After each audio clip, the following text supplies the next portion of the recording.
Hades is our roguelike dungeon crawler where you defy the god of the dead himself as you try to battle your way out of the underworld of Greek myth, getting a little bit stronger and stronger as you go. It's a game that we're really excited has like a sense of narrative continuity to it, so unlike in other roguelike games where when you die you start all the way over, in Hades everybody still kind of remembers you and the story unfolds more and more the more you play. We were thinking about bringing Hades to Nintendo Switch from the very, very beginning.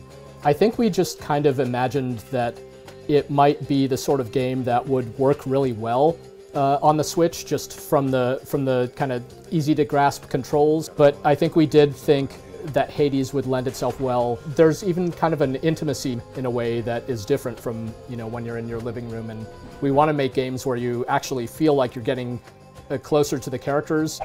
We were really inspired by the kind of like dark fantasy graphic novel look.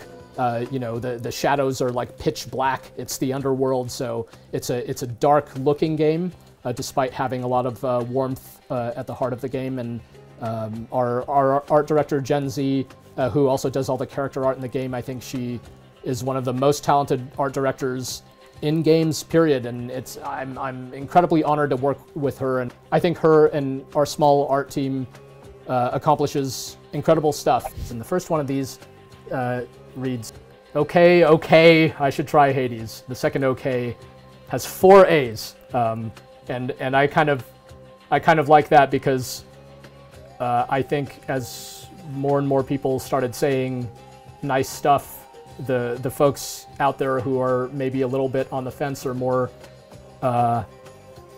skeptical even, they're like, all right, I need to see what this thing's about. The next one is 10 out of 10 game. You can pet the dog. 2 thumbs up. Not only can you pet the dog, but it is the notorious Hound of Hell, Cerberus. So it's one of the biggest dogs that you can pet. So the next one is, if I could only play one game for the rest of my life, it might very well be this. And that is very, very flattering. I hope Hades lasts you a good long time and that you live much longer than Zagreus, our protagonist, tends to live for any given bout of Hades. Otherwise, you know, you won't get too much value out of it. You know, the thing that comes to mind is one of the weapons that you have in the game is a spear, and one of the moves that you have with it is a big walloping kind of spin attack that you execute by pressing and holding the attack button. You charge it up, and then you let go, and you just blow everybody away in a massive kind of swooping strike. And some of you may be familiar with a similar technique that dates back to, I believe, A Link to the Past, and I think it has been in every Zelda game since. Link has his kind of classic sword spin move, and it's executed in a really similar way and has like a very similar timing and feel to it that we check against how good our spear spin feels measuring against the standard of Zelda games. There are a couple of fun things going on in this shot. The first is that one of the real kind of inside baseball bits of trivia about Hades is that we originally thought that the game would be about Theseus and the Minotaur. Before it was about the underworld specifically, our first thought was to make a roguelike dungeon crawler based on the Minotaur's Labyrinth.